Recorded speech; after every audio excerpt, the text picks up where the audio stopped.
कैसे हो? आज हम लोग एक नया चैप्टर शुरू करेंगे, मेटलर्जी, जो कि सभी लोगों में से छूट जाया करता है। तो इसके विषय में कुछ डिस्कस किया जाएगा और उसका पढ़ने का तरीका क्या है। हालांकि है तो बहुत बड़ा सा पार्ट, लेकिन इसको हमने समराइज करके रखा है कि कम 5 से 10 मिनट के अंदर आप इसे रिवाइज कर सकते हो। और अगर हम पूरे चैप्टर को पढ़ें तो कम से कम 2-4 घंटे लग जाएंगे उसको पढ़ने के लिए, लेकिन अगर समराइज किया जाए तो कम से कम 10 से 5 मिनट के अंदर उससे पूरी तरह से पढ़ सकते हो। इनमें ओर्स कैसे होते हैं, ओर्स कैसे उसको पढ़ा जाए, कैसे उसे याद किया जाए, उसे कई तरीके से भी हम याद कर सकते हैं। उसको याद करने का हम ट्रिक बताएंगे आपको। लेकिन इसके अंदर आप देखें, मेटलर्जी में यहाँ पर ये हमने दिखा रखा है बोर्ड पर, extraction of the metal, metallurgy. इन सभी पार्टों में इनको पढ़ने से पहले कुछ टर्म यहाँ पर है, जैसे न्यूगेट्स क्या है, ओर्स क्या है, मिनरल्स क्या है, मैट्रिक्स यानी गैंग इम्प्योरिटी क्या है, फ्लक्स क्या है, स्लैग क्या है।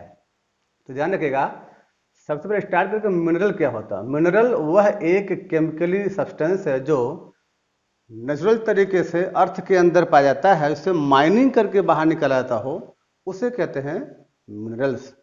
एक ऐसा मिनरल्स जिसके अंदर से मेटल की मेटलर्जी की जा सकती हो, उसे हम ओर कहते हैं। माने उसके अंदर मेटल आप निकाल सकते हो तो ये ओर कहलाएगा। सारे ओर मिनरल होते हैं, लेकिन सभी मिनरल्स ओर नहीं होते।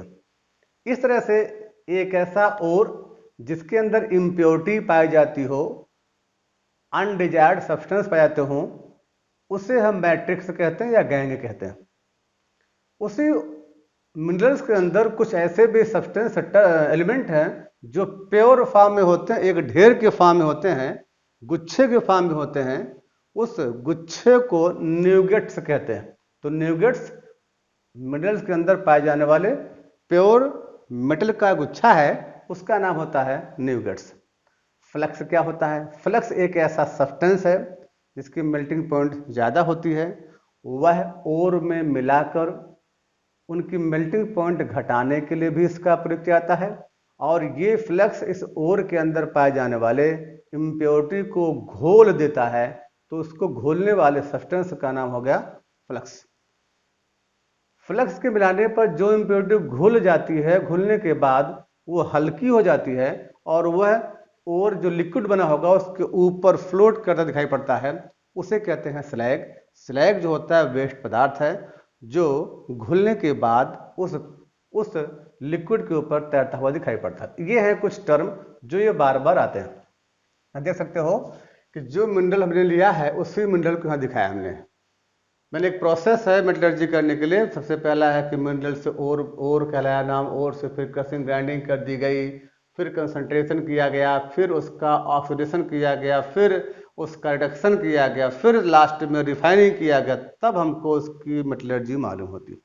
तो ध्यान रखिए, सबसे पहले मिनरल को ओर्स में जो इम्प्योरिटी है उसको निकालने के बाद सबसे पहले उसे हम क्रशिंग या ग्राइंडिंग करते हैं। सबसे पहले उसे टुकड़ों में तोड़ करके फिर उसे पीस देते हैं, और टुकड़ों तोड़ने के बाद जो ग्राइंडिंग की जाती है वह स्टेप मिल में की जाती है। स्टेप मिल के अंदर ग्राइंडिंग करने के बाद तब हम उसे कंसंट्रेट करना शुरू करते हैं। कंसंट्रेट हम करने का मतलब होता है कि उसके जो इम्प्योरिटी कुछ सैंड है या सिलिका है या उसके अंदर किसी फास्फेटिक ग्रुप का है या क्वार्टज है, इस प्रकार की इम्प्योरिटी को दूर करने के लिए उसका कंसंट्रेशन किया जाता है। यह कंसंट्रेशन 4 तरीके से किया गया है। एक ग्रेविटी सेपरेशन कहलाता है, दूसरा ये है मैग्नेटिक सेपरेशन है, तीसरा फ्रोथ फ्लोटेशन है, चौथा यहाँ पर लीचिंग है। ग्रेविटी सेपरेशन में उन ओर्स को हम कंसंट्रेट करते हैं जो कार्बोनेट होता है, हाइड्रोक्साइड होता है, हाइड्रेट है, जैसे कुछ कंपाउंड हम लिख के दिखाए भी हैं। एक ऐसा ओर्स जो हेवियर हो, इम्प्योरिटी हल्की होती है, तो उसमें से वाटर स्ट्रीम पास करके उस हल्के इम्प्योरिटी को वहाँ जिसके अंदर बह जाती हो, उससे हम कंसंट्रेट यहाँ पर ग्रेविटी सेपरेशन करते हैं। लेकिन यहाँ पर जो मैग्नेटिक सेपरेशन है, इसमें हम इम्प्योरिटी और ओर्स उन दोनों में से किसी एक की प्रॉपर्टी अगर मैग्नेटिक हो, दूसरे की नॉन मैग्नेटिक हो, तो उनका सेपरेशन हम यहाँ पर ये मैग्नेटिक सेपरेशन से करते हैं। तीसरा है फ्रोथ फ्लोटेशन। तो फ्रोथ फ्लोटेशन के अंदर सल्फराइज्ड ओर्स का होता है, यानी सल्फर कंटेनिंग ओर, जैसे ये जिंक ब्लेंड है, ये गैलेना है और कॉपर पाइराइट है। इनमें से ओर हल्का होता है, इम्प्योरिटी भारी होती है। अगर हल्के ओर और इम्प्योरिटी भारी है तो सल्फर कंटेनिंग का कंसंट्रेशन फ्रोथ फ्लोटेशन से किया जाता है। चौथा यहाँ पर लीचिंग होता है। कभी कभी ओर के अंदर ऐसी ऐसी इम्प्योरिटी होती हैं जो जल्दी से अलग नहीं हो पाती है, तो उनके अंदर ओर को घोलने के लिए एक सुटेबल सॉल्वेंट का प्रयोग किया जाता है। और उस सुटेबल सॉल्वेंट को जब हम यूज करते हैं तो वो क्या करते हैं कि ओर को घोल देते हैं। उसी घोलने की फिनोमेना का नाम होता है लीचिंग। जैसे एग्जाम्पल में अगर हम एल्यूमिनियम को बाहर निकालें और एल्यूमिनियम को बॉक्साइट के अंदर से अगर हमको वहाँ से इसकी मेटलर्जी करनी होती है, तो एल्यूमिना यानी बॉक्साइट के अंदर ये 3 तरह की इम्प्योरिटी, जैसे फेरिक ऑक्साइड है, सिलिका SiO2 है, टाइटेनियम ऑक्साइड है, इस तरह की इम्प्योरिटी होती है। इनसे अलग करने के लिए हम इसके अंदर सुटेबल सॉल्वेंट जैसे सोडियम हाइड्रोक्साइड है या कार्बन नाइट्रोजन का मिक्सचर है और या तो सोडियम कार्बोनेट है, इनको अलग अलग तरीके से ये मिला करके हम उसे घोलने का प्रयास करते हैं। और ये तरीका है 3 तरह से, एक बेयर प्रोसेस है, सरपेक प्रोसेस है और हार्श प्रोसेस है। अगर बॉक्साइट के अंदर Fe2O3 की इम्प्योरिटी ज़्यादा मात्रा में हो तो बेयर प्रोसेस से हम उसे इस बॉक्साइट को घोलते हैं और उसे अलग करते हैं। अगर इस बॉक्साइट के अंदर सिलिका SiO2 या टाइटेनियम ऑक्साइड में से कोई भी एक्सेस अमाउंट में हो तो हम सरपेक प्रोसेस से उसे घोलने का प्रयास करते हैं। और अगर इसी बॉक्साइट के अंदर सिलिका SiO2 और टाइटेनियम ऑक्साइड में से किसी एक का अमाउंट अगर मिनिमम अमाउंट में हो तो हम हाल्स प्रोसेस के द्वारा इसकी लीचिंग करते हैं। इसके अतिरिक्त मैक आर्थर फॉरेस्ट साइनाइडेशन प्रोसेस के माध्यम से सिल्वर या गोल्ड जो नोबल एलिमेंट हैं उनको भी हम कंसंट्रेट करने के लिए इसे लीच कर सकते हैं। तो इसका मतलब ग्रेविटी सेपरेशन और ये magnetic separation, froth flotation, leaching, ये 4 हो गया कंसंट्रेट। कंसंट्रेट होने के बाद अब हम उसी कंसंट्रेट ओर्स को ऑक्सीडाइज करते हैं और वो ऑक्सीडेशन 2 तरीके से होता है, कैल्सिनेशन, रोस्टिंग। कैल्सिनेशन हम कार्बोनेट और हाइड्रो ऑक्साइड करते हैं, यानी कार्बोनेट हो, हाइड्रोक्साइड हो, एयर के एब्सेंट में उसके मेल्टिंग पॉइंट के नीचे माने मेल्ट ना होने पाए तब तक हम उसे गर्म करते हैं, हीट करते हैं। ऐसा करने से इसके अंदर पाए जाने वाली इम्प्योरिटी जो होगी वो वोलेटाइल फॉर्म में वो बाहर आती है। तब इसके अंदर देखो ध्यान से कि जब ऑक्सीडाइज करते हैं तो सारे कार्बोनेट, हाइड्रोक्साइड, हाइड्रेट ऑक्साइड के फॉर्म में चेंज होते हैं। ऐसे देखिए, जब दूसरा होता है इसके अंदर स्टेप है रोस्टिंग। रोस्टिंग में हम उस ओर का प्रयोग करते हैं जिसमें सल्फर होता है। सल्फर कंटेनिंग ओर्स जिसमें सल्फर, आर्सेनिक, एंटीमनी और फास्फोरस की इम्प्योरिटी होती है, उस ओर को भी हम एयर की प्रेजेंस में इतना गर्म करते हैं कि वो मेल्ट न होने पाए। ऐसा करने पर sulphur SO2, arsenic oxide, antimony oxide और फास्फोरस ऑक्साइड के फॉर्म में वेपर बन के बाहर आता है। जब बाहर आता है तो वह ओर, ध्यान रखिएगा, सल्फर से ऑक्साइड बन गया है, ये भी ऑक्साइड बन गया, ये भी बन गया ऑक्साइड। तो कैल्सिनेशन, रोस्टिंग से ओर्स अब ऑक्साइड में चेंज हो गया है। उस ऑक्साइड का अब रिडक्शन करते हैं। रिडक्शन करने के लिए यह कई प्रोसेस है, देखो स्मेल्टिंग है, इलेक्ट्रोलाइटिक रिडक्शन है, हाइड्रोमेटलर्जी है, एमलगेमेशन है, एल्यूमिनोथर्माइट है और सेल्फ रिडक्शन है। स्मेल्टिंग हम उस एलिमेंट के ऑक्साइड का करते हैं जिसकी इलेक्ट्रोपॉजिटिविटी कम होती है। ध्यान रखिएगा, एक ऐसा ऑक्साइड जो कैल्सिन्ड या रोस्टेड होकर आया है उनकी इलेक्ट्रोपॉजिटिविटी कम होती है, जैसे यहाँ पर आयरन है, कॉपर है, टिन है, जिंक है, लेड। देखो इसे कहते हैं, पढ़ने का तरीका फेकु संजन भाई, फेकु संजन भाई, यानी वह ऐसे एलिमेंट जिसके ऑक्साइड की स्मेल्टिंग ब्लास्ट फर्नेस में की जाती है और वो ऑक्साइड रिड्यूज होकर मेटल में चेंज होते हैं, और स्मेल्टिंग करते समय यहाँ पर रिड्यूसिंग जो एजेंट इस्तेमाल होता है, ध्यान रखिएगा, रिड्यूसिंग एजेंट यहाँ पर होता है कार्बन, जैसे कार्बन मोनोऑक्साइड या H2 होता है, या वाटर गैस होती है, ध्यान रखिएगा वाटर गैस होती है, या सोडियम होगा, या एल्युमिनियम होता है, या पोटेशियम होता है, या Mg होता है। ये रिड्यूसिंग एजेंट हैं। इनकी प्रेजेंस में फेकुसंजन भाई जैसे एलिमेंट की स्मेल्टिंग करके ऑक्साइड से मेटल में चेंज करते हैं।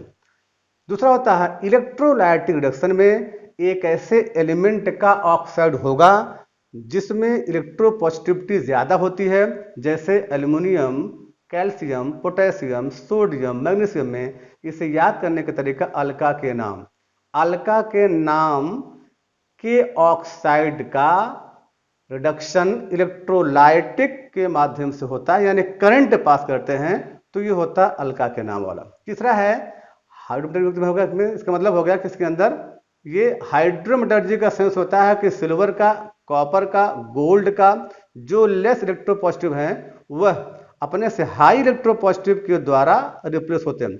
यानी अगर कोई ऑक्साइड बना है या कॉम्प्लेक्स कंपाउंड बना है तो वहां पर उसके अंदर एक हाई इलेक्ट्रोपॉजिटिव एलिमेंट को मिलाकर उसको रिप्लेस किया जाता है, उसी का नाम है हाइड्रोमेटलर्जी। और अगला है एमलगमेशन, इसका मतलब नोबल एलिमेंट होंगे, जैसे सिल्वर है और गोल्ड है, इसे मरकरी में घोलते हैं, एमलगम बन जाता है। उस एमलगम के बन जाने से उसको हीट करते हैं तो मरकरी का वेपर बन जाता है, और ये सिल्वर और गोल्ड मेटल के रूप में वापस मिल जाता है। नेक्स्ट इसके अंदर होता है कि एक ऐसे ऑक्साइड जो हम यहाँ से लाए हैं, कैल्शियम रोस्टेड ऑक्साइड लाए, जैसे फेरिक ऑक्साइड मिला, क्रोमियम का ऑक्साइड मिला, Mn3O4 मिला, यह किसी भी रिड्यूसिंग एजेंट से रिड्यूस नहीं होता है, तो वहां पर एल्युमिनियम का पाउडर मिला करके उसको उसके अंदर से Fe बाहर करते हैं, क्रोमियम निकालते हैं, Mn निकालते हैं, उसी का नाम है एल्यूमिनोथर्माइड प्रोसेस। आगे देखिए इस पर है कि लास्ट सेल्फ रिडक्शन में होता है कि एक ऐसा मरकरी है, लेड है, कॉपर है, कॉपर के सल्फाइड को अगर हम एयर जैसे पास करते हैं तो एयर पास करने पर इनके सल्फाइड ऑक्साइड बनाते हैं, और बने हुए ऑक्साइड इनके बचे हुए सल्फाइड को फिर से उसी एलिमेंट मरकरी में, लेड में, कॉपर में चेंज करते हैं, उसी का नाम रखा है सेल्फ रिडक्शन। जब रिडक्शन करने के बाद सारे ऑक्साइड मेटल में चेंज हो गए तो उस मेटल के अंदर कुछ इम्प्योरिटी होती है, और उसी इम्प्योर मेटल की फिर रिफाइनिंग की जाती है। रिफाइनिंग में देख सकते हो कि लिक्वेशन प्रोसेस है, डिस्टिलेशन यहाँ पर है, और देखो पायरोमेटलर्जिकल ऑक्सीडेशन है, और चौथा यहाँ पर है इलेक्ट्रोलाइटिक प्रोसेस है। लिक्वेशन प्रोसेस में हम बिस्मथ, टिन, लेड, मरकरी, इसे याद करने का तरीका है विषम भाग, अर्थात इम्प्योरिटी इसके अंदर हाई मेल्टिंग पॉइंट की होती है और मेटल लो होता है, यानी अगर इसको हीट करते हैं तो मेटल जल्दी से मेल्ट हो जाता है और इम्प्योरिटी बाद में होती है। तो एक ऐसा मेटल जिसमें इम्प्योरिटी कम घुलती हो लेकिन मेटल ज़्यादा घुलता हो, तो उसका हम लिक्वेशन माध्यम से उसे प्यूरिफाई करते, जैसे विषम भाग। डिस्टिलेशन के अंदर जिंक है, कैडमियम है, मरकरी है, यानी मेटल वोलेटाइल होगा और इम्प्योरिटी नॉन वोलेटाइल होगा। तो जिंक, कैडमियम, मरकरी को हीट करने पर यह वेपर के फॉर्म में बाहर आता है और इम्प्योरिटी शेष रह जाती है, तो उसका नाम रखा है डिस्टिलेशन। यहाँ पर देखो लिखा पायरो मतलब होता है हीट करना, हीट करने के बाद वह ऑक्सीडाइज होकर एलिमेंट बाहर होता है। जैसे यहाँ पर पोलिंग शब्द आता है तो कॉपर का होता है, पडलिंग शब्द होता है तो ये आयरन का होता है, बेसेंबर फर्नेस के अंदर से निकालना है तो कॉपर आयरन दोनों कम होता है, क्यूपलेशन अगर कराया गया है तो लेड इम्प्योरिटी सिल्वर के साथ होती है, तो गर्म करके लेड को बाहर कर देते हैं और मरकरी सिल्वर यहाँ पे शेष रहता है। लेकिन इसका लास्ट वाला है इलेक्ट्रोलाइटिक प्रोसेस, अर्थात इनसे प्राप्त मेटल जिसकी इलेक्ट्रोपॉजिटिविटी ज़्यादा होगा उसमें एनोड और कैथोड मिला लगाकर उसमें इलेक्ट्रोड मिला करके करंट पास करें, तब उसके अंदर उसको रिफाइन कर सकते हैं। जैसे ये लिखा दे गोल्ड है, एल्युमिनियम है, सिल्वर है, कॉपर है, टिन है, जिंक है, पैलेडियम है, क्रोम निकल है। इसे याद करने का तरीका है अव्वल आग कुसंजन पद करनी, माने अव्वल आग कुसंजन पद करनी का रिफाइनिंग इलेक्ट्रोलाइटिक प्रोसेस से होता है। तो इस तरह से ये कुछ ऐसे एलिमेंट ऐसे दिए गए हैं जो जल्दी से रिकैप कर सकते हो, 5 मिनट के अंदर रिवाइज कर सकते हो। इनमें ऐसे ऐसे एलिमेंट दे रखे हैं, प्रोसेस दे रखे हैं, और पूरा चैप्टर न पढ़ करके इतने से ही आप इसे याद कर सकते हो और क्वेश्चन को निकाल सकते हो। एलिमेंट कहाँ निकाला जाएगा, रिडक्शन कौन माध्यम से होगा और रिफाइनिंग कैसे होगा, ये सब इसे आसानी से कर सकते हो। इसके बाद हम इसे बारी बारी से आगे हम डिक्टेट कर रहे हैं कि ये कंसंट्रेशन कैसे होगा और प्रोसेस कैसे होंगे। बारी से प्रोसेस को करते हैं। देखा हमने पहले कि अगर इसको इस तरह से 5 मिनट के अंदर आप इससे रिवाइज कर सकते हो।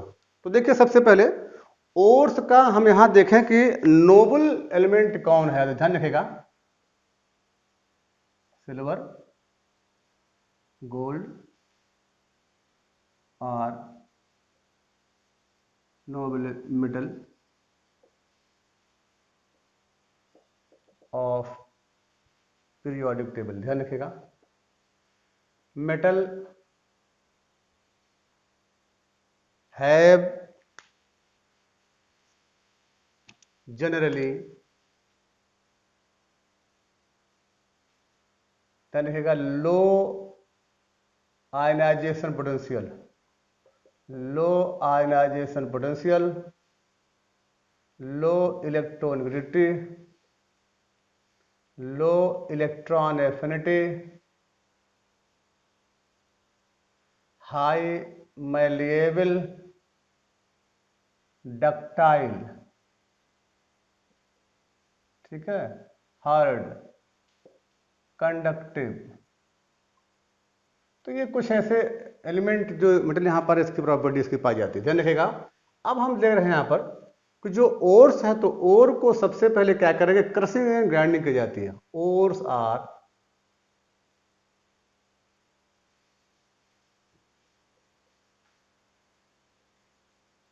क्रशिंग एंड ग्राइंडिंग, ये कर दिया आपने। अब इसके बाद क्रशिंग ग्राइंडिंग करने के बाद कंसंट्रेशन,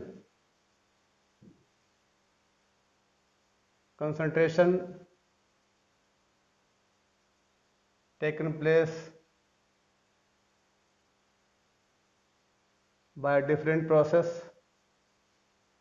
पहला हो गया gravity separation, first is the gravity separation.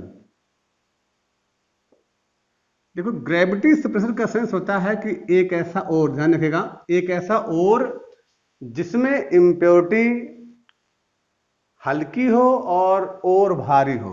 If impurity lighter हो और हैवियर हो,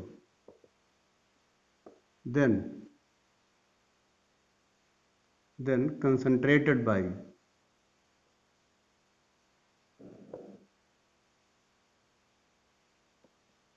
gravity separation, in which इसमें क्या होगा देखिए, in which stream of water, in which stream of water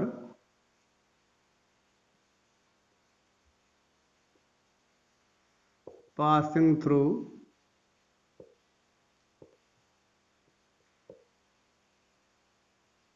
suspension of ore, then impurity swept away। impurity जो होगी वो वॉश आउट हो जाएगी या स्वेप्ट अवे यानी बाहर आ जाएगी, स्वेप्ट अवे ओवर और वॉश आउट। अगर ये बाहर आ गया है तब उसका नाम होता है ग्रेविटी सेपरेशन। तो कौन कौन ऐसा होता है ध्यान रखिएगा।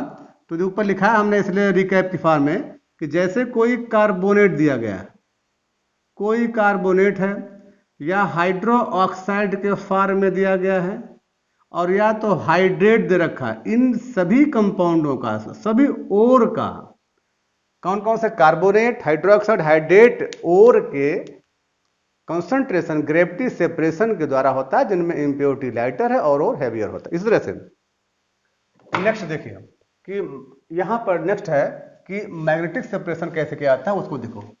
तो मैग्नेटिक सेपरेशन में हम उसका प्रयोग करते हैं जब इंप्योरिटी, ध्यान रखिएगा, इंप्योरिटी और प्योर ओर के अंदर कोई ऐसा एलिमेंट, ऐसा ओर हो या इंप्योरिटी हो, दोनों में से कोई किसी एक को मैग्नेट का प्रॉपर्टी उसके पास होना चाहिए। तो ध्यान रखिएगा। दूसरा है कंसंट्रेशन का माध्यम, जिसको रखा गया था मैग्नेटिक सेपरेशन। इनमें कैसे होगा उसको देखो। इसमें होता है इफ either or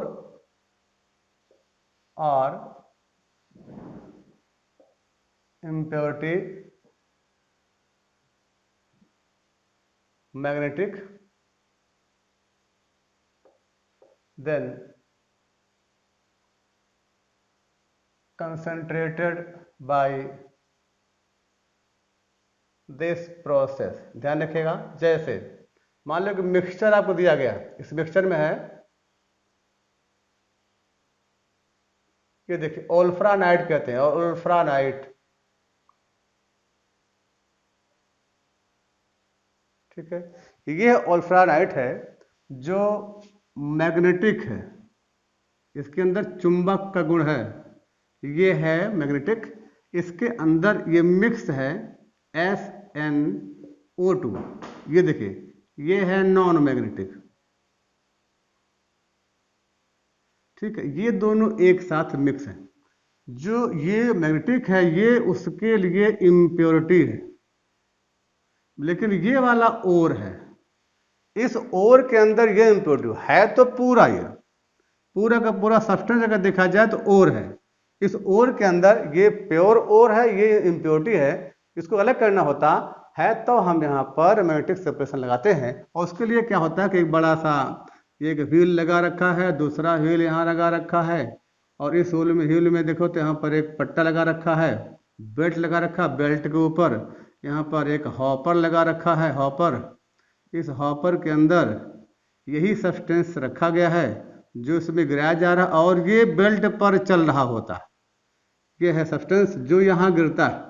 और ये देखिए जो बेल्ट है, इस बेल्ट में जो व्हील लगी है ये है मैग्नेटिक व्हील है, मैग्नेटिक व्हील है। और यहाँ से चल कर आता है तो यहाँ दो यहाँ रखा है कंटेनर, जिसमें देखो, जिसमें मैग्नेट का पावर नहीं होता है, वो दूर गिरता जा करके, जिसमें चुंबक का गुण होगा वो इसमें देखो लगा रहता है, और जहां बेल्ट छूटेगी वहां नीचे गिरता है। तो ये वाला पार्ट देखो, ये जो मिल रहा है इसके अंदर मैग्नेट का गुण है, और इसके अंदर हो गया है नॉन मैग्नेट। और यहाँ देखे और यहाँ देखो जो आ रहा और यहाँ गिर रहा होगा, और FeWO4 यहाँ गिर रहा होगा। इस तरह से यहाँ पर सेपरेशन ओल्फ्रानाइट और SnO2 के मिक्सचर का इस मैग्नेटिक सेपरेशन से कर सकते हैं। तीसरा यहाँ पर है फ्रोथ फ्लोटेशन। थर्ड देखिए यहाँ पर ये है फ्रोथ फ्लोटेशन। ध्यान रखिएगा, फ्रोथ फ्लोटेशन के लिए भी ये जरूरी है कि ये जो ओर हो कैसा हो, सल्फराइज्ड हो। सल्फराइज्ड ओर्स का कंसंट्रेशन फ्रोथ फ्लोटेशन से होता है। इनमें भी अगर ओर की बात करोगे तो ओर यहाँ पर लाइटर है, हल्का होता है, ठीक। और इम्प्योरिटी यहाँ हैवी होती है, हैवियर है, ठीक है, हैवियर हो गया। तो ओर हो गया लाइटर, इम्प्योरिटी हो गया हैवियर। इस ओर के अंदर, ठीक है, इन ओर के अंदर डिफरेंट सब्सटेंस इसमें मिलाए जाते हैं। जैसे यहाँ पर याद करिए, इसके अंदर देखो जो और दिया गया है कि ये लाइटर है और इम्प्योरिटी हेवियर है, इसके अंदर पाइन ऑयल मिलाया गया है, ठीक है। इसमें एयर भी पास करते हैं, ये पार करने के बाद यहाँ पर सोडियम साइनाइड या पोटेशियम साइनाइड का प्रयोग किया जाता है, ठीक है। इसी में क्रिसॉल और या तो फिनॉल का प्रयोग किया जाता है इसके अंदर ऐसे। तो इनमें से इन सभी का प्रयोग यहाँ पे करते हैं तो झाग जो बनती है, जो इसके अंदर इफर्वेसेंस बनता है, तो उस झाग के साथ में और ऊपर चढ़ता है और इम्प्योरिटी नीचे सेटल्ड होती है। इसलिए कहते हैं कि जब मिलाते हैं तो ये लाइटर है, तो लिखा था कि और लाइटर है, हल्का है, जो झाग के रूप में ऊपर आता है, अर्थात इस पाइन ऑयल के साथ मिला होता है, इसे कहते हैं और वेटेड इन ऑयल। लेकिन ये इम्प्योरिटी नीचे सेटल्ड रहती है, उसे कहते हैं इम्प्योरिटी वेटेड इन वाटर। तो लिखा रहा है और wetted in oil but impurity wetted in water,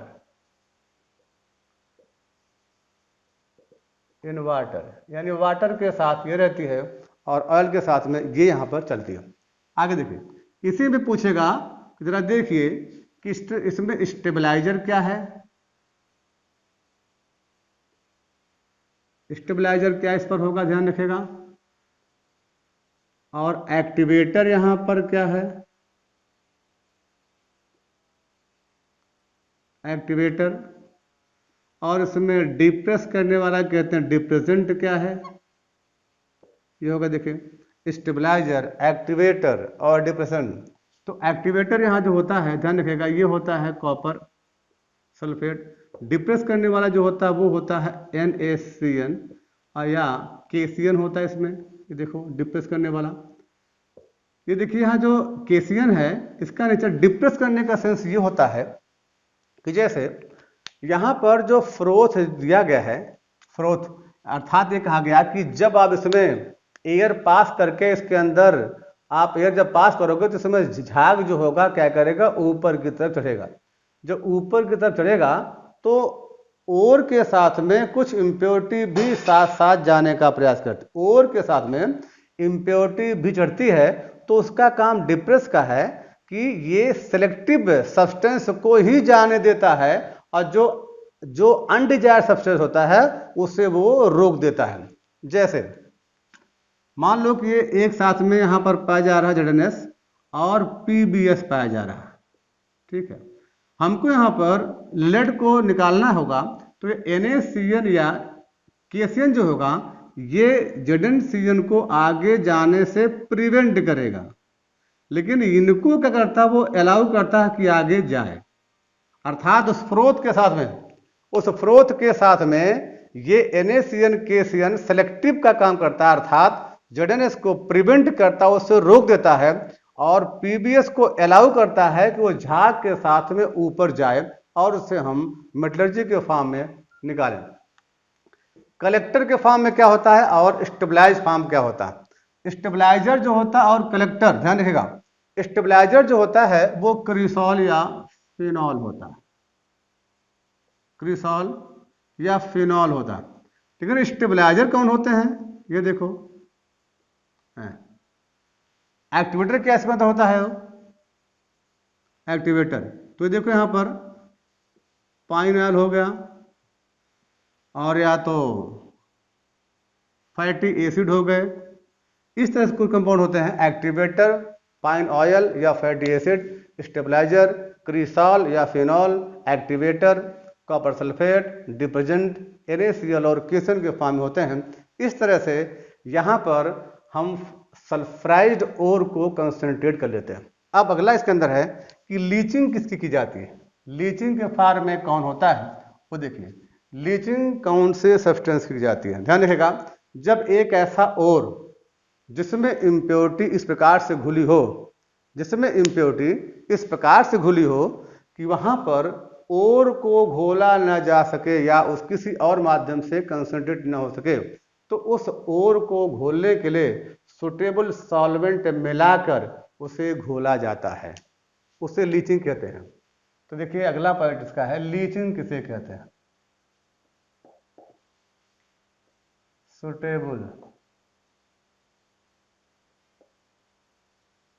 solvent used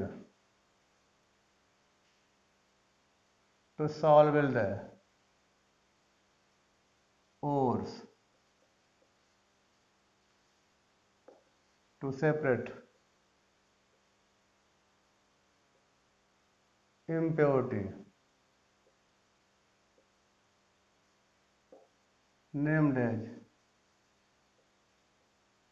leaching. For example, ठीक है, during extraction of aluminium from bauxite, ये है बॉक्साइट, ठीक है। बॉक्साइट में जो होता है इम्प्योरिटी अगर कंपेयर करो तो यहाँ पर इम्प्योरिटी होती है Fe2O3, ठीक है, टाइटेनियम ऑक्साइड और SiO2 होती है। ये तीन तरह की इम्प्योरिटी होती है। अब इस तीन तरह की इम्प्योरिटी में से लीचिंग करने के लिए इसके कई प्रोसेस हैं। एक कहलाता, मान लो हम यहाँ दिखा लिए, एक बेयर का है, और दूसरा यहाँ पर मान लीजिए कि सरपेक प्रोसेस है,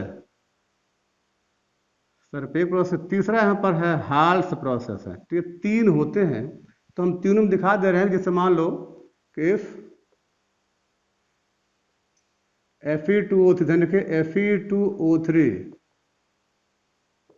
impurity, ठीक है, then leaching bye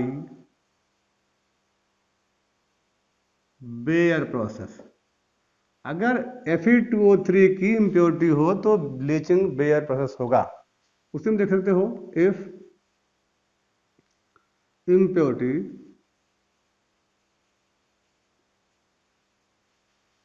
either titanium oxide और SiO2 इन एक्सेस, ठीक है, देन तब लीचिंग किसके माध्यम से होगा? Leaching by Serpeck process. यानी इसका मतलब हो गया सरपेक प्रोसेस होगा। लेकिन अगर इसमें हो गया इफ इम्प्योरिटी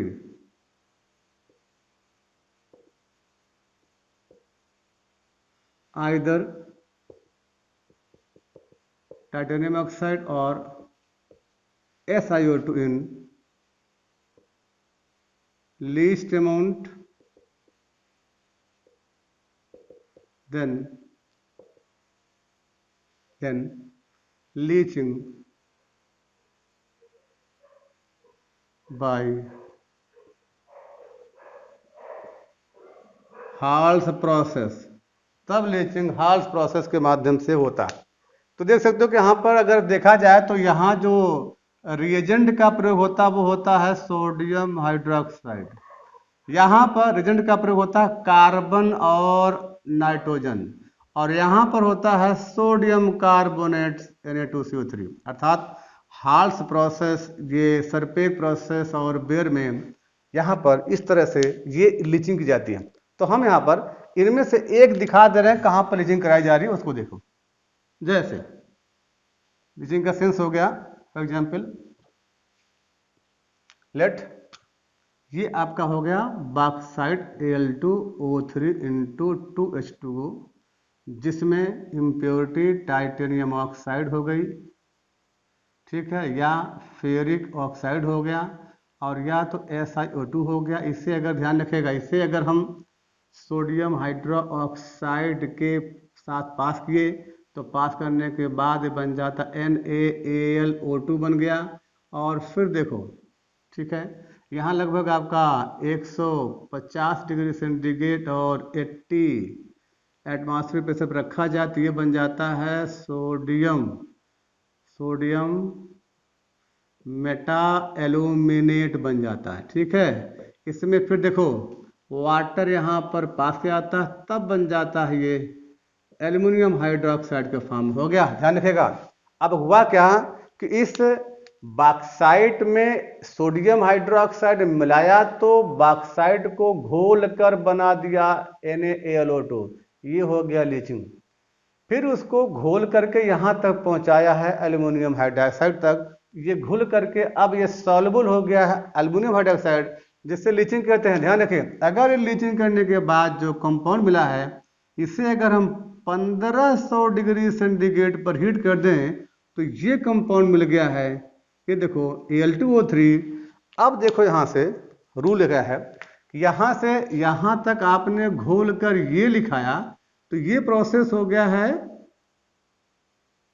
लीचिंग।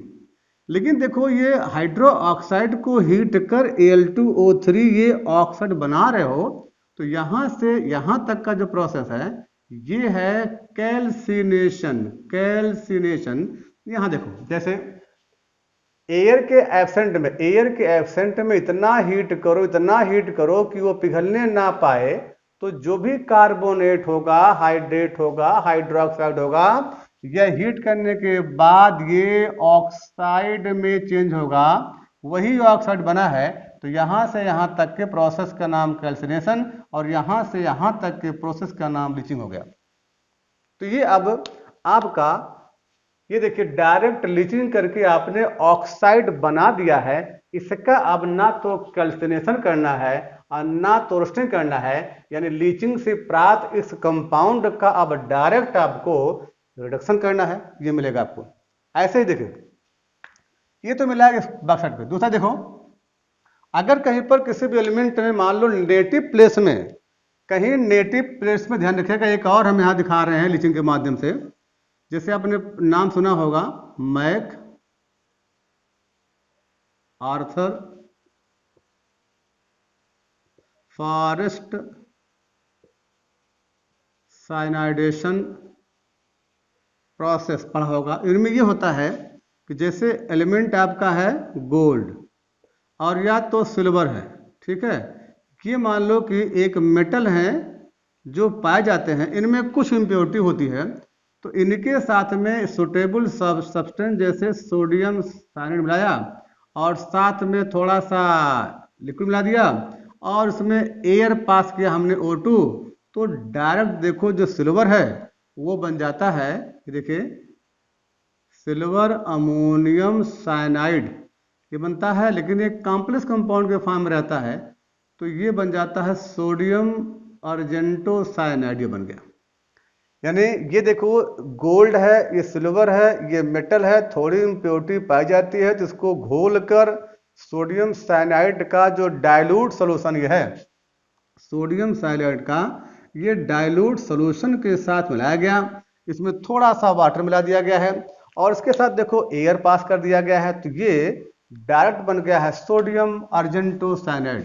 तो यहां से यहां तक का हो गया प्रोसेस लीचिंग। पर ध्यान रखो, आपको यहां पर सिल्वर निकालना है, तो हमने यहां बताया था हाइड्रोमेटलर्जी का मतलब था कि जब कोई कंपाउंड मिलेगा तो उसमें से जैसे सिल्वर होगा, कॉपर होगा, गोल्ड होगा, जिसकी इलेक्ट्रोपॉजिटिविटी कम होती है, वह अपने से हाई इलेक्ट्रोपॉजिटिव एटम के द्वारा रिप्लेस कर दिया जाएगा, तो इस फिनोमेना का नाम हाइड्रोमेटलर्जी होगा। वही यहाँ पर है, सिल्वर देख सकते हो कि कम पॉजिटिव है, अगर हम यहाँ पर जिंक लगा दें, जिंक का प्रयोग यहाँ पे कर दें, तो जिंक के प्रयोग करने पर ये जो कंपाउंड आ जाएगा वो ये बनेगा इस तरह का। देखो सोडियम Na2 मान लीजिए इस पर होगा, दूसरा यहाँ पर हो गया है जिंक, और ये देखो साइनाइड 4 पार्ट में, और ये बन गया है सिल्वर, यहाँ अलग हो गया। देख सकते हो कि यहाँ से यहाँ तक का जो प्रोसेस है, यहाँ से यहाँ तक का प्रोसेस, ये तो घोल कर बना दिया आपने लीचिंग, पर यहाँ से यहाँ तक का जो प्रोसेस है इसे क्या कहोगे, तो ये है हाइड्रोमेटलर्जी। यहाँ से यहाँ तक का इसे कहते हैं हाइड्रोमेटलर्जी है, ठीक है, इसका सेंस है कि हायर इलेक्ट्रोपॉजिटिव मेटल से लोअर इलेक्ट्रोपॉजिटिव मेटल को रिप्लेस कर दिया गया है। तो ये हो गया हाइड्रोमेटलर्जी, यानी लीचिंग के साथ में भी दो दो प्रोसेस यहाँ पे चल रहा है। तो आपने क्या किया, ये कंसंट्रेशन में लीचिंग के माध्यम से ही आप इस तरह से प्रोसेस कर सकते हो। अब जब कंसंट्रेट हो जाता है तब इसका दूसरा स्टेप है ऑक्सीडेशन। दूसरा स्टेप ऑक्सीडेशन होता है। तो कैसे होता है देखो, इसे भी समझ लीजिए कि ऑक्सीडेशन कैसे होता है। इसी का नेक्स्ट टॉपिक है ऑक्सीडेशन। इसमें सबसे पहला पार्ट है कैल्सिनेशन। ठीक है, अब देखो कैल्सिनेशन माने इसका कंसंट्रेट ओर का अब ऑक्सीडेशन कैल्सिनेशन माध्यम में होता है। पर कौन से, तो ध्यान रखिएगा, कार्बोनेट हाइड्रेट और हाइड्रोक्साइड को, कार्बोनेट हाइड्रेट हाइड्रोक्साइड को इतना गर्म करते हैं, इतना गर्म करते हैं कि वह पिघलने ना पाए और उसके अंदर की इम्प्योरिटी अलग वोलेटाइल के फॉर्म में ये चेंज हो जाता है। यहाँ पर देखिए concentrated ores as carbonate, hydrate and hydroxide heating in an absence of oxygen below melting point। ठीक है, ड्यू टू impurity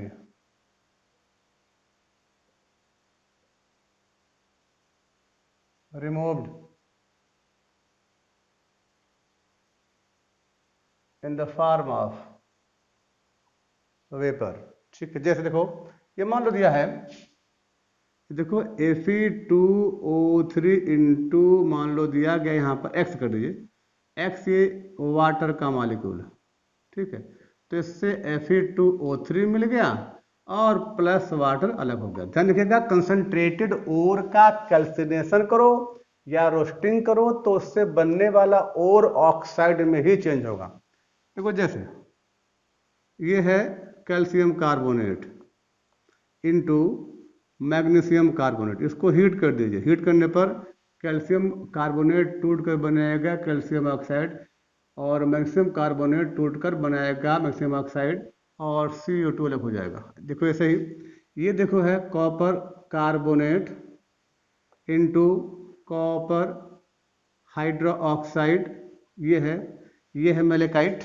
इसको अगर हीट कर दिया जाए तो हीट करने पर कॉपर का बनेगा ऑक्साइड, कॉपर ऑक्साइड बन जाएगा और साथ में CO2 निकलेगा और साथ में यहाँ पर H2O निकलेगा। तो कॉपर ऑक्साइड का भी देखिए ये हाइड्रोक्साइड है और ये कार्बोनेट है। अभी दिखाया था हमने कि एल्युमिनियम हाइड्रोक्साइड है, एल्युमिनियम हाइड्रो ऑक्साइड दिखाया था। और इसको भी अगर हम इसे हीट करें तो हीट करने पर Al2O3 और वाटर मॉलिक्यूल निकल जाएगा। तो इस तरह से देख सकते हो कि एयर की एब्सेंट में किसी हाइड्रेट को, किसी कार्बोनेट को, किसी हाइड्रोक्साइड को हीट करने पर उनके ओर का मेटल ऑक्साइड के रूप में मिल रहा है। तो देखो ये सब के सब यहाँ पर एक ऑक्साइड के फॉर्म में मिल रहे हैं। सेकंड इसमें है कि अगर वो और सल्फाइड है तो दूसरा देखिए होगा रोस्टिंग की जाती है। रोस्टिंग, रोस्टिंग किसी जाती है कि एयर की प्रेजेंस में सल्फराइज्ड ओर्स की होती है। तो देखिए if ores are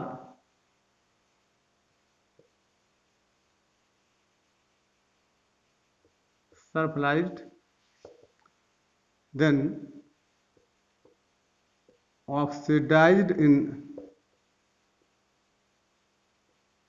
presence of air, ठीक है।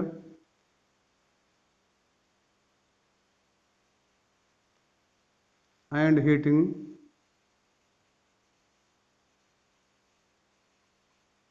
Below melting point in which impurity, ध्यान रखिएगा, impurity in which impurity sulphur, arsenic, antimony, phosphorus, उसे शॉर्ट शब्द में कहते हैं सास। सास में हो गया सल्फर और एस हो गया है सास, सल्फर, आर्सेनिक, एंटीमनी और फास्फोरस, सास फास्फोरस, ये इम्प्योरिटी है removed in oxide of vapour. ठीक है, ठीक है, oxide vapour, oxide vapour SO2, impurity S, oxide vapour के form SO2, arsenic oxide, antimony oxide और P2O5 के फॉर्म में यह बाहर निकल आता है। अर्थात ये हो गया Sb2O3 और P2O5 वेपर के फॉर्म में ये बाहर वोलेटाइल हो जाता है। इनमें से इम्प्योरिटी जब बाहर निकलती है तो रोस्टेड और अब ऑक्साइड के फॉर्म में चेंज हो गया है और वो ऑक्साइड पोरस हो गया है, यानी उसके अंदर से जो भी इम्प्योरिटी बची थी सब वेपर के फॉर्म में बाहर आ गई। यानी यहां देख सकते हो जैसे ये है और उनके सल्फाइड के कॉपर CuFeS2, इसमें जब एयर पास किया गया था और हीट किया गया था तो कॉपर बन गया है ऑक्साइड और प्लस यहाँ पर FeO बन गए हैं और सल्फर यहाँ पर SO2 के फॉर्म में है। ये देखिए मान लो Cu2S है कॉपर सल्फाइड, तो ये एयर पास करने पर हीट किया गया है तो ये हो गया Cu2O, ठीक है, और प्लस सल्फर ऑक्साइड बन गया। ऐसे ही देख सकते हो PbS यहाँ पर है और वही एयर पास किया हीट किया गया है तो PbO बन गया SO2 हो गया। ठीक है, ऐसे देखो मान लो दिया है जिंक सल्फाइड ZnS है, इसके साथ में वही किया गया है तो zinc oxide plus sulphur dioxide बन गया। यहाँ देखो ये है cinnabar, Z mercury sulphide, mercuric sulphide है, ये है सिनेबार। O2 और हीट कर दिया जाए तो देख सकते हो कि यह डायरेक्ट, कभी कभी तो दिखाया जाता है कि HgOSO2 है लेकिन वो डायरेक्ट जो होता है मरकरी के फॉर्म में चेंज जाता है, यानी सल्फर डाइऑक्साइड फॉर्म में। इसे कहते हैं सेल्फ रिडक्शन। सेल्फ रिडक्शन का सेंस होता है इनमें जो सिस्टम वो ये है, ध्यान रखिएगा।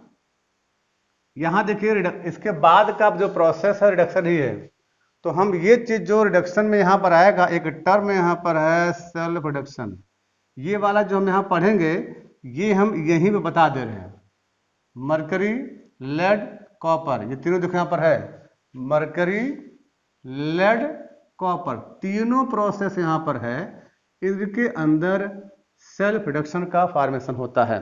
तो ये जो देखिए इसी रोस्टिंग के अंदर वो प्रोसेस पूरा हो जाता है, यहां पहुंचने की आवश्यकता नहीं पड़ती है, रोस्टिंग के अंदर ये सेल्फ रिडक्शन यहीं पर कंप्लीट हो जाता है। कैसे होता है थोड़ा ध्यान दो। फॉर एग्जाम्पल देखो जैसे इसको टर्म ले रहे हैं कि सेल्फ रिडक्शन का सेंस क्या होता है, ठीक है। For example sulphide ores of zinc, sorry, copper, C2S, PbS and HgS, heating with air gives metal, ध्यान रखिएगा, gives metal directly, ठीक है। ये कैसे देता है ध्यान रखिएगा। At first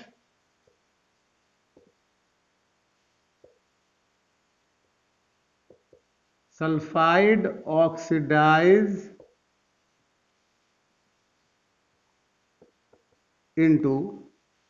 into oxide, then remains sulfide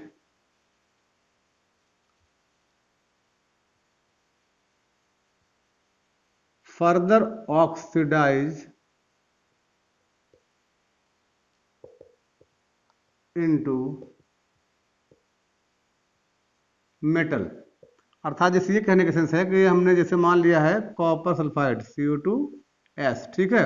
ये CO2S को हमने जब O2 दिया और हीट किया तो ये बनाया है CO2O। ध्यान रखिएगा, ये बना तो आगे क्या देखिए है, वो CO2 जो दिया गया था उसके बचे हुए, ध्यान रखिएगा, उसके बचे हुए CO2S के साथ में उसे डायरेक्ट कॉपर के फॉर्म में चेंज कर देगा, कॉपर के फॉर्म में, और SO2 दिया। क्या सेंस देखो, सबसे पहले उस सल्फाइड का ओर दिया गया तो ओर के O2 के साथ में रखने पर क्यूपरिक ऑक्साइड बना। यह बना हुआ क्यूपरिक ऑक्साइड इसके बचे हुए शेष क्यूपरस सल्फाइड को डायरेक्ट कॉपर के फॉर्म में रिड्यूस कर दिया। ऐसे यहाँ पर भी होगा, ध्यान दो, PbS के फॉर्म में भी यही होगा। PbS O2 के साथ हीट करने पर बन गया है PbO, ठीक है। अब PbO क्या होगा, इसका बचे हुए PbS हीट करने पर डायरेक्ट बन गया है Pb plus SO2। Late mercury का भी नेचर वही है, मर्क्यूरिक सल्फाइड। यहाँ पर भी एयर पास किया गया है और इसे हीट किया गया है। सबसे पहले बना मर्क्यूरिक ऑक्साइड, और ये मर्क्यूरिक ऑक्साइड बनने के बाद इस सल्फाइड के बचे हुए पार्ट को भी HGS को ब्रेक करके देखो, हीट करके वो डायरेक्ट ये मरकरी प्लस SO2 के फॉर्म में चेंज कर देता है। इसी का नाम है सेल्फ रिडक्शन। तो ये पार्ट आपने जो यहाँ पढ़ना था वो पहले पढ़ लिया है। तो ध्यान रखिएगा, कैल्सिनेटेड और रोस्टेड ओर से ऑक्साइड ही बना है, ऑक्साइड ही बना है। इस ऑक्साइड चाहे कैल्सिनेटेड हो चाहे रोस्टेड हो, उन ऑक्साइड का फर्दर रिडक्शन किया जाता है, और रिडक्शन में सबसे पहला पार्ट है स्मेल्टिंग। तो हम अब यहाँ पर स्मेल्टिंग पढ़ने जा रहे हैं रिडक्शन के फॉर्म में, यानी ओर का सबसे पहले कंसंट्रेशन किया, फिर इसके बाद ऑक्सीडेशन किया। अब ऑक्सीडेट करने के बाद अब पढ़ने जा रहे हो रिडक्शन करना। रिडक्शन के पार्ट में पहुंच गए हो।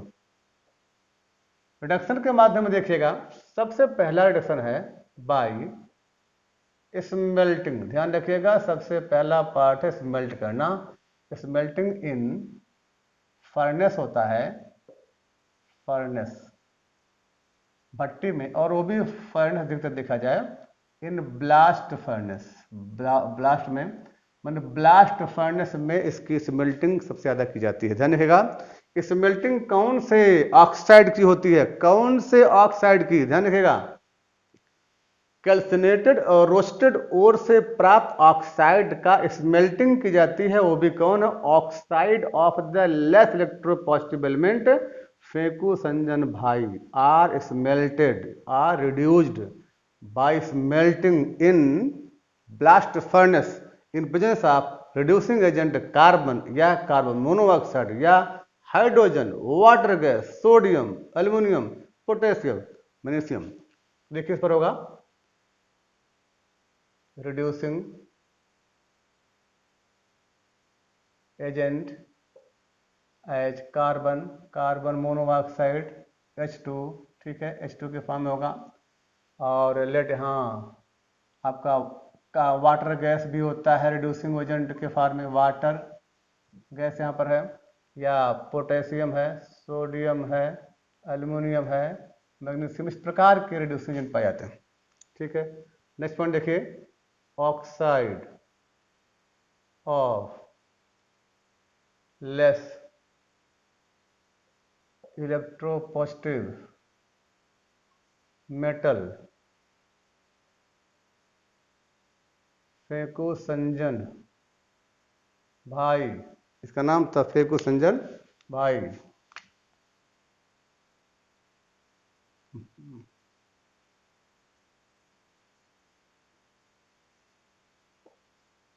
संजन भाई, ठीक है, रिड्यूस्ड बाई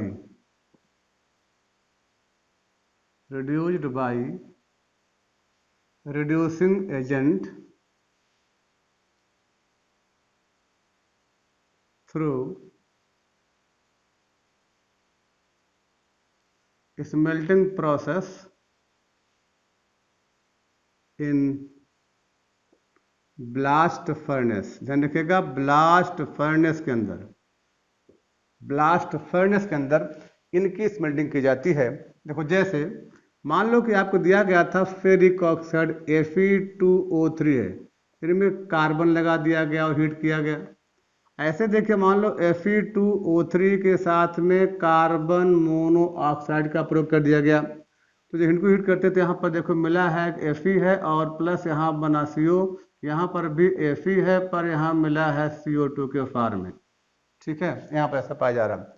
अगर हम देखें कार्बन मोनोऑक्साइड में नियर अबाउट मान लो कि लगभग 1079 ये केल्विन से मान ऊपर का प्रयोग किया जाए और मान लो लेट है कि 1979 केल्विन से कम है, तो इस केस में यहाँ पर ये पॉसिबिलिटी होगी कि ब्लास्ट फर्नेस के अंदर ये ऐसी प्रोसेस होती है। ये ब्लास्ट फर्नेस में ये प्रोसेस पाया जाता है, ब्लास्ट फर्नेस। ये देखो अगर SnO2 होगा वहां पर कार्बन का प्रयोग करो तो ये हो जाएगा Sn प्लस CO2 का फॉर्म होगा। ऐसे ही अगर यहाँ पर मान लो जिंक ऑक्साइड दे रखा है, मिल गया हो कहीं कार्बन के साथ में, तो जिंक मिल जाएगा और कार्बन मोनोऑक्साइड मिल जाएगा।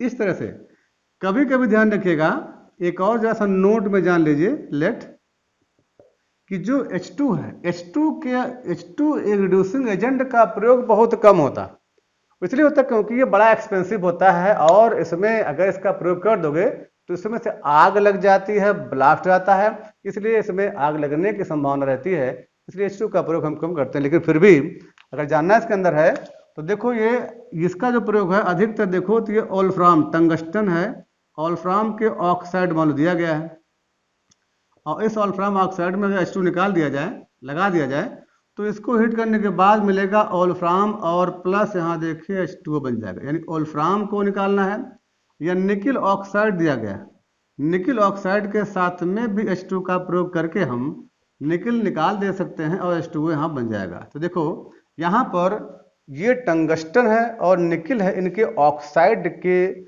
मेटल के फॉर्म में चेंज करने के लिए रिड्यूसिंग एजेंट हाइड्रोजन का प्रयोग यहाँ पर कर सकते हैं, लेकिन ये मेथड बड़ा ही एक्सपेंसिव होता है, इसका प्रयोग यहाँ पर कम होता। देख सकते हो इस मेल्टिंग के अंदर इस तरह के एलिमेंट का यहाँ रिडक्शन हुआ। यहाँ पर देखो सब के सब मेटल मिल गए पर ये सारे मेटल इम्प्योर है। दूसरा इस पर देखिए है इलेक्ट्रोमेटलर्जी। सेकंड देखिए इलेक्ट्रोलाइटिक रिडक्शन, इलेक्ट्रोलाइटिक रिडक्शन क्या होता है देखिए उस पर तो दिखाया गया था कि एक जो सबसे अधिक पॉजिटिव एलिमेंट होते हैं, जैसे यहाँ पर एल्युमिनियम है, कैल्शियम है, पोटेशियम है और मैग्नीशियम है, उसे लिखा गया है ऑक्साइड हैलाइड या सल्फेट ऑफ हाई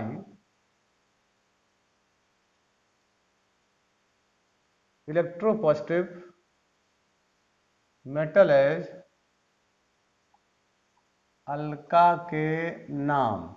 लिखा था हमने, ये है, ये सब हिंदी में याद कर लीजिएगा कि अल्का के नाम का सेंस हो गया कि एल्युमिनियम है, कैल्शियम है, पोटेशियम है, सोडियम है, मैग्नीशियम है, ठीक है, आर reduced by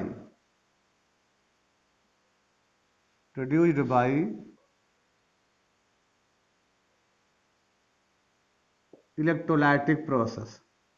ठीक है, फॉर एग्जांपल जैसे मान लो है ये सोडियम क्लोराइड NaCl है, NaCl को अगर हम मॉल्टन कर दें, पिघला दें, तो पिघलाने पर हमको मिलेगा Na और प्लस हो गया है Cl। ध्यान रखिएगा Na और Cl को पिघला के रखा गया है, तो इलेक्ट्रोलाइसिस करने पर एनोड कहाँ पहुँचेगा तो ये होगा एट कैथोड पर पहुँच जाएगा।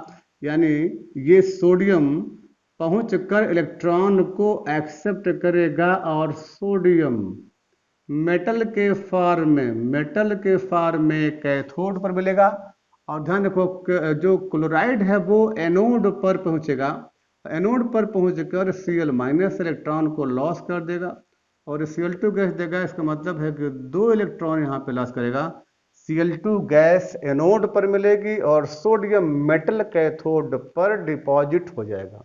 इसे कहते हैं इलेक्ट्रोलाइटिक तरीके से इसको निकालना होता है। बेरिलियम क्लोराइड इस माध्यम से नहीं होता, ठीक है। Beryllium chloride can not reduced by this process due to covalent nature, क्योंकि इसके अंदर कोवैलेंट नेचर होता है। तो बेरिलियम क्लोराइड को इस मेथड से यूज नहीं कर सकते हैं क्योंकि इसके अंदर कोवैलेंट नेचर होता है।